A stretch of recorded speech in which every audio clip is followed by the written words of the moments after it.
দেশকে আবার স্বাধীন করার জন্য হাজার হাজার আমার মায়ের কোল সন্তান হারা হয়েছিল। অনেকে চক্ষু হারিয়েছে, অনেকে পঙ্গু হয়েছে। আমাদের মূল লক্ষ্য উদ্দেশ্য হল আমাদের এই দেশ স্বাধীন করতে গিয়ে আমাদের যারা জীবন দিয়েছিল, রক্ত দিয়েছিল, পঙ্গু হয়েছিল, যারা দেশ পরিচালনা করেছে, আমাদেরকে ধোঁকা পেয়ে বোকা দিয়ে বারবার আমার এই দেশকে চোরের দিক থেকে, দুর্নীতির দিক থেকে ফাঁস বাড়িয়েছে। আমাদের সন্তানগুলো মায়ের কোল হারা করেছে।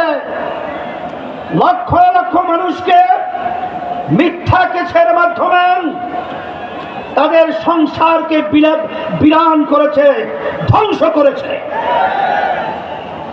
আমাদের মেহনতি কষ্ট অর্জিত আমার ভাইয়েরা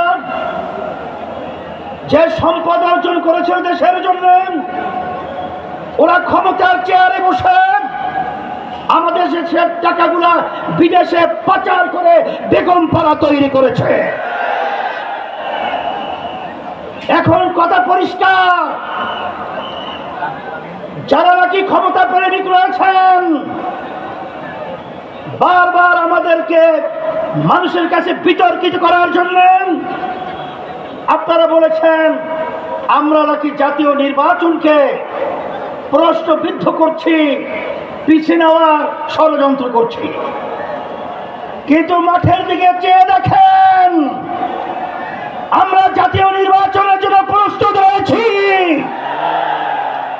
এবং দেশকে রক্ষা করার জন্য, মানবতার কল্যাণ মুক্তির জন্য আমরা যে 5 দফা দাবি নিয়ে মাঠে নেমেছি, সেই 5 দফা বাস্তবায়নের জন্য আজকে বাংলাদেশের আপনার জনতা তারা আজকে রাজপথে চলে এসেছে। এর মাধ্যমে তোমরা লড়কে 12 নম্বর 20 নম্বর সিগন্যাল দিচ্ছি। এই সিগন্যালের মাধ্যমে ক্ষমতা প্রেমিকরা বাংলার জমি থেকে উৎখাত হবে, বাংলার জমি থাকতে পারবে না ইনশাআল্লাহ। সাথে সাথে আজকে আমরা লক্ষ্য করেছি যে অনেকে কিন্তু আমার কাছে কিন্তু অনেক খবর চলে এসেছে, আপনারা কিন্তু ফেব্রুয়ারি নির্বাচনের ব্যাপারে হিসাব নিকাশ আপনার মিলিয়ে দেখেছেন। আপনাদের পায়ের নিচের মাটি সরে গেছে। এখন নির্বাচনকে পিছনে দেওয়ার জন্য আপনারাই ষড়যন্ত্র করতেছে। এই সিগন্যাল কিন্তু আমাদের কাছে এসে গেছে। কিন্তু ভালো করে জেনে রাখেন, জনগণ তো আপনাদের পক্ষে মতামত রায় দেওয়ার মতো পরিবেশ নেই। এখন আপনারা গুন্ডামি, সেন্টার দখল, বিভিন্ন সন্ত্রাসীর মাধ্যমে আপনারা ক্ষমতার চেয়ারে বসবেন, সেদিন ভুলে যান।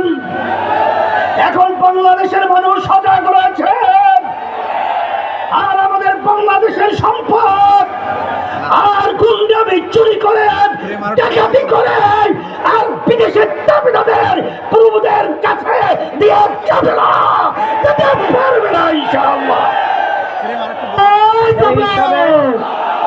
আমি সকল প্রকার আহ্বান জানাবো। আমি আমার ভাইদেরকে, মা বোনদেরকে বলবো, আমরা যেন আর চাঁদাবাজদের সহযোগী না হই। যারা মায়ের কোন সন্তান হারা করেন তাদের যেন আমরা সহযোগী না হই। যারা আমাদের দেশে বসে আমাদের দেশের টাকা বিদেশে পাচার করেন তাদের যেন আমরা সহযোগী না হই।